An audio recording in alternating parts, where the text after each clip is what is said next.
ஆட்சி அமைஞ்சதும் பெண்கள் பாதுகாப்பை 100% உறுதி செய்வோம். 50க்கும் மேற்பட்ட பெண்களை வீடியோ எடுத்து மிரட்டி வருவதாக குற்றச்சாட்டு எழுந்திருக்கிறது.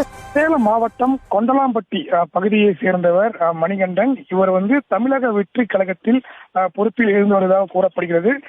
இந்த நிலையில்தான் இவர் அதே பகுதியில் மல்லிகை கடையும் வைத்து நடத்தி வருகிறார். இதை பயன்படுத்திக் கொண்ட அவர் அந்த மல்லிகை கடைக்கு வரக்கூடிய பெண்களாக இருக்கட்டும் அல்லது கஷ்டத்தில் இருக்கக்கூடிய பெண்களை குறிவைத்து அவர்களுக்கு உதவி செய்வது போல் நடித்திருக்கிறார். பின்னர் அவரது செய்யும் உதவியை நம்பி அந்த பல பெண்கள் அவரை நாடி சென்றிருக்கிறார்கள்.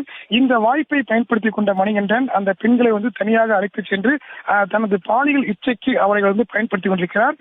இது மட்டுமல்லாமல் அவ்வாறு அவரும் சிக்கிய பெண்களை அந்த பெண்களுக்கே தெரியாமல் ரகசியமாக வீடியோ பதிவு செய்து அந்த வீடியோ பதிவை கொண்டு மீண்டும் மீண்டும் அந்த பெண்களை மிரட்டி பல முறை உல்லாசமாக இருந்திருக்கிறார்.